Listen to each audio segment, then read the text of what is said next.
ZEE5 ಇರುವಾಗ ನೀವು ನಿಮ್ಮ ನೆಚ್ಚಿನ ಶೋಗಳನ್ನ ಎಂದಿಗೂ ಮಿಸ್ ಮಾಡಿಕೊಳ್ಳುವುದಿಲ್ಲ. ಅದು ಸಂಪೂರ್ಣ ಉಚಿತವಾಗಿ. ಗಂಡ ಹೆಂಡತಿಗೆ ಊಟ ಮಾಡಿಸೋದ್ರಲ್ಲಿ ಯಾವ ತಪ್ಪು ಇಲ್ಲ. ಪ್ರತಿಯೊಬ್ಬ ಒಳ್ಳೆ ಗಂಡ ಮಾಡಬೇಕಾಗಿರೋ ಇರೋ ಕರ್ತವ್ಯ ಕಣ ಇದು.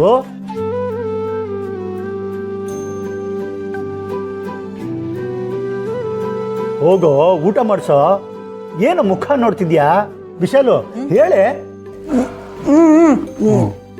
ಧನಮ್ಮ, ಊಟ ತಂದ್ಕೊಡಮ್ಮ.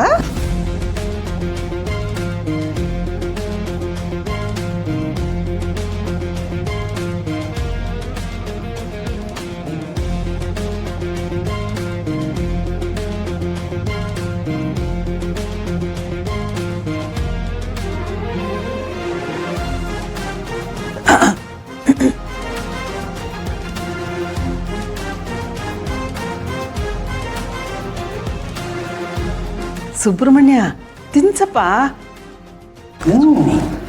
ತಿನ್ನಿಸ್ತೀನಪ್ಪ.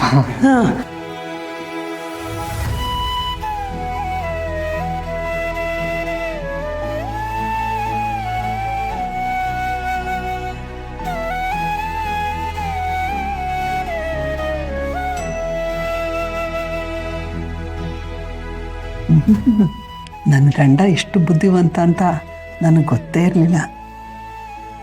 ಜಗಳ ಆಡೋ ಬಾಯಿಲಿ ಜೈ ಅನ್ನಿಸ್ಕೊಳ್ಳೋದು ಇದೆ ತಾನೇ ರೀ. ಒಟ್ಟಾರೆ ನನ್ನ ಮಗ ನನ್ನ ಸೊಸೆಗೆ ಊಟ ಮಾಡಿಸ್ತಿದ್ದಾನಲ್ಲ, ತುಂಬ ಖುಷಿ ಆಯಿತು.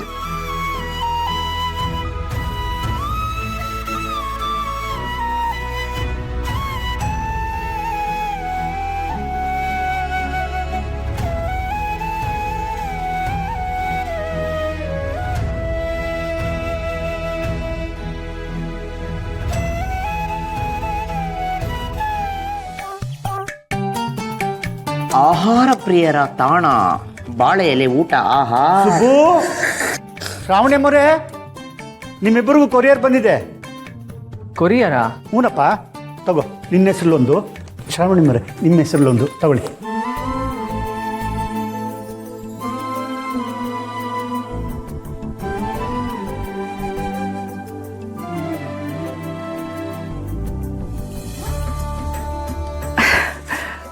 ಮಾವ, ಇದು ನಮ್ಮಿಬ್ರನ್ನ ಹನಿಮೂನ್ ಕಳಿಸ್ಬೇಕು ಅಂತ ಅಜ್ಜಿ ಹನಿಮೂನ್ ಪ್ಯಾಕೇಜ್ ಬುಕ್ ಮಾಡಿ ಟಿಕೆಟ್ಸ್ ಕಳಿಸಿದ್ದಾರೆ.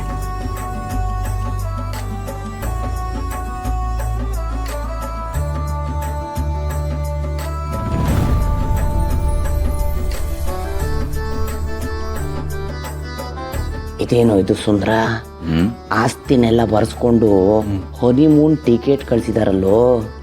ಇವಳು ಬೇರೆ ಆಸ್ತಿ ಹೋಯ್ತು, ಹನಿಮೂನ್ ಟಿಕೆಟ್ ಬಂತು, ಡುಮ್ ಡುಮ್ ಡುಮ್ ಅಂತ ಖುಷಿಯಾಗಿದ್ದಾಳೆ. ಮಮ್ಮಿ, ಜೇಬಲ್ಲಿ ₹1 ಇಲ್ಲ ಅಂತಂದ್ರೂ ಈ ಥರ ಶೋಕಿಗೆಲ್ಲ ಏನು ಕಮ್ಮಿ ಇಲ್ಲ ಅಲ್ವಾ? ಅಲ್ವಾ? ಮತ್ತೆ ಅದನ್ನೇ ಕೇಳ್ತೀನಿ.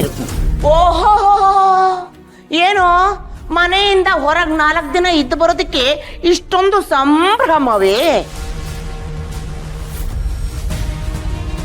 ಕರೆಕ್ಟ್ ಮಗ. ಹೊಟ್ಟೆಗೆ ಹಿಟ್ಟಿಲ್ಲ ಅಂತಂದ್ರು ಜುಟ್ಟಿಗೆ ಮಲಗೆ ಹೂವು ಅನ್ನೋ ಹಾಗೆ ಈ ಅಮ್ಮನ ಕೈಯಲ್ಲಿ ಕಾಸಿಂದ ಇದ್ರು ಸುತ್ತು ಆಸೆ ಬೇಕಿತ್ತ? ಅಳಿಂದ್ರೆ ಅವ್ರು ಊರು ಸುತ್ಕೊಂಬಂದ್ರೆ ನಿಮ್ಗೇನು ನಷ್ಟ? ಬೇಕು ಅಂದ್ರೆ ದನನ್ ಕರ್ಕೊಂಡು ನೀವು ಸುತ್ಕೊಂಬನ್ನಿ. ಬೇಡ ಅಂದವ್ರು ಯಾರು?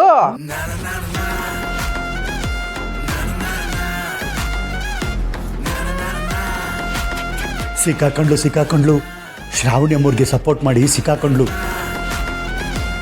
ಮತ್ತೆ ನೀವು ನನ್ನ ಪರವಾಗಿ ಮಾತಾಡ್ತಿದ್ದೀರಾ?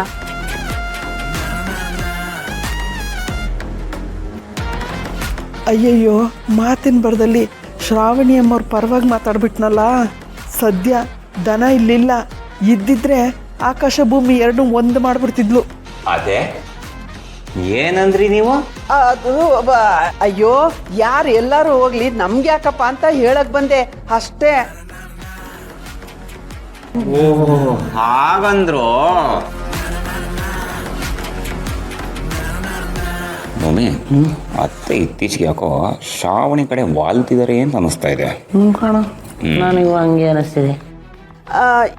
ಸುಬ್ರಹ್ಮಣ್ಯ, ಯಜಮಾನ್ರು ಮನೆ ಕರೆದಿದ್ರಲ್ಲ, ಇದೇ ವಿಷಯಕ್ಕೇನಪ್ಪ? ಹೂನಮ್ಮ, ಬರೀ ಇಷ್ಟು ಮಾತ್ರ ಅಲ್ಲ, ಅವರೇ ಮನೆಗೆ ಕರೆದು ತಾತನ ಆಸ್ತಿ ಎಲ್ಲ ನನ್ನ ಹೆಸರಿಗೆ ರಿಜಿಸ್ಟರ್ ಆಗ್ತಿದೆಯಲ್ಲ ಅದನ್ನ ಈಗಲೇ ಮನೆಯವ್ರಿಗೆ ಹೇಳೋದು ಬೇಡ.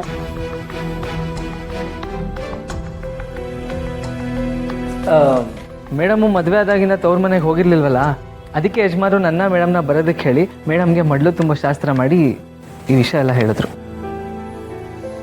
ಸದ್ಯ ಎಲ್ಲ ಒಳ್ಳೇದಾಗ್ತಿದೆ. ಯಾರ ಕಾಲ್ಗುಣನೋ ಏನೋ ನಮ್ಮನೆ ಶಾಂತಿ ನೆಮ್ಮದಿ ಎಲ್ಲ ಮತ್ತೆ ಬರ್ತಾ ಇದೆ. ನಂದೇ ಕಾಲ್ಗುಣ ಅಲ್ವೇ ವಿಶಾಲು, ಎಂತ ದಡ್ಡಿನೇ ನೀನು. ಇವರಿಬ್ರು ಹನಿಮೂನ್ಗೆ ಹೋಗ್ಬಿಟ್ರೆ ನಮ್ಮನೆಗೆ ಶಾಂತಿ ನೆಮ್ಮದಿ ಎಲ್ಲ ಬರುತ್ತೇನೆ. ಅಲ್ಲ, ಇವರೇನೋ ಹೋಗಿ ಊರು ಸುತ್ತಾಡ್ಕೊಂಡು ಬರ್ತಾರೆ. ಆದ್ರೆ ನಮ್ಮನೆ ಮಗಳು ವರಲಕ್ಷ್ಮಿ, ಅವಳು ಮದುವೆ ಆದಾಗಿಂದ ಈ ಮನೆಗೂ ಬಂದಿಲ್ಲ, ಹೊರಗಡೆನೂ ಸುತ್ತಾಡಿಲ್ಲ. ಇವರಿಬ್ರು ಸುತ್ತಾಡೋದು ನೋಡಿ ಅವಳಿಗೂ ಅನ್ಸಲ್ವೇನೆ ನಾನು ಹೊರಗೆ ಹೋಗ್ಬೇಕಿತ್ತು ಗಂಡನ ಜೊತೆಗೆ ಹನಿಮೂನ್ಗೆ ಅಂತ. ಅವಳು ಬಂದು ಅವತ್ತು ನಾವು 4 ಜನ ಹನಿಮೂನ್ಗೆ ಹೋಗೋಣ ಅಂದ್ರೆ ನಮ್ಮ ಕಾರ್ತಿಕೇಯ ಒಪ್ಲಿಲ್ಲ. ಆದ್ರೆ ಇವತ್ತು ಅವ್ರ ತವ್ರ ಮನೆಯವರು ಇವರಿಬ್ರಿಗೆ ಮಾತ್ರ ಹನಿಮೂನ್ ಟಿಕೆಟ್ ಕಳಿಸಿದ್ದಾರೆ. ಪಾಪ ಆ ಹುಡುಗಿ ಏನ್ ಅನ್ಕೊಳ್ಳಲ್ಲ ಪಾಪ. Correct mummy. ಹೋಗಂಗಿದ್ರೆ ಇವ್ರ ಜೊತೆ ಅವರು ಹನಿಮೂನ್ಗೆ ಹೋಗ್ಲಿ, ಇಲ್ಲ ಅಂತಂದ್ರೆ ಇವ್ರ ಟಿಕೆಟ್ ನಲ್ಲೇ ವರದಾ ಮತ್ತೆ ವರಲಕ್ಷ್ಮಿ ಇಬ್ರು ಹನಿಮೂನ್ ಮುಗಿಸ್ಕೊಂಡ್ ಬರ್ಲಿ. ಹೆಂಗಿದೆ ಐಡಿಯಾ? ಹೌದು ಕಣ, ಮನೆ ಮಗಳ ಚೆನ್ನಾಗಿರ್ಬೇಕು. ಅಷ್ಟೊಂದು ಲೆಕ್ಕಾಚಾರ ಹಾಕ್ಬೇಡಿ. ಬೇಕೆ ವರ ಮತ್ತೆ ವರದಾನು ಹೊಸದಾಗಿ ಮದ್ವೆ ಆಗಿದ್ದಾರೆ ಅಂತ ನಮ್ಮ ಅಜ್ಜಿಗೂ ಗೊತ್ತು. ಅವ್ರು ಎಲ್ರೂ ಮಕ್ಳಾಗೆ ನೋಡೋದು. ಹನಿಮೂನಿಗೆ ನಾವು ಮಾತ್ರ ಹೋಗ್ತಿರೋದಲ್ಲ, ಇದು ನಮ್ಮಿಬ್ರು ಟಿಕೆಟ್, ಇದು ವರ ಮತ್ತೆ ವರ್ಧನ್ ಟಿಕೆಟ್ಸ್.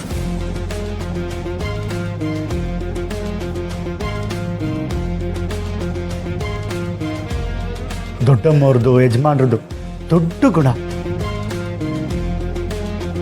ಅವರು ಯಾವತ್ತೂ ಯಾರಿಗೂ ಭೇದ ಭಾವ ಮಾಡಿದವರೇ ಅಲ್ಲ. ಈ ಮನೆನ ತನ್ನ ಮನೆ ಅಂತ ಅಂದ್ಕೊಂಡವರು, ಈ ಮನೆ ಮಕ್ಕಳನ್ನ ತನ್ನ ಮನೆ ಮಕ್ಕಳ ಥರ ಕಂಡವರು.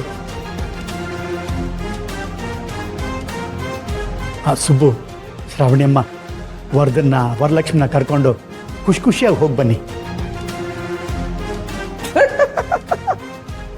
ಅನಂತ ಶಯನ, ಪದ್ಮನಾಭ, ಮನೆ ಇಲ್ಲದೆ ಹನಿಮೂನಿಗೆ ಹೋಗಕ್ಕಾಗತ್ತೆ?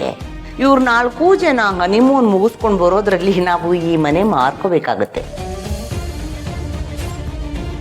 ಸಾಧ್ಯ ಇಲ್ಲ ಬಿಡು ಮಮ್ಮಿ. ಯಾಕಲಿ? ಇದು ಬಾಡಿಗೆ ಮನೆ. ಬಾಯಿ ಅಲ್ವೇ ವಿಶಾಲು, ನೀನಾದ್ರೂ ಹೇಳೆ ಹನಿಮೂನಿಗೆ ಹೋಗೋದು ಬೇಡ ಅಂತ. ನೋಡು, ಯಾರೇ ಟಿಕೆಟ್ ಬುಕ್ ಮಾಡಿಸಿರ್ಲಿ, ಯಾರು ಏನೇ ಮಾಡಿದ್ರು ಖರ್ಚಾಗೋದು ನಮ್ಮ ಕಾರ್ತಿಕೇಯನ ದುಡ್ಡು ಅಷ್ಟೇ ಅಲ್ವೇನಿ? ನಾನು ಯಾರಿಗೂ ಏನು ಹೇಳಲ್ಲ. ಮಕ್ಳಿಗೆ ಹೆಂಗ್ ಬೇಕೋ ಹಂಗೆ ಮಾಡ್ಕೊಳ್ಳಿ. ನನ್ಗೆ ಯಾಕೆ ಬೇಕು ಬೇರೆಯವ್ರ ವಿಷಯ?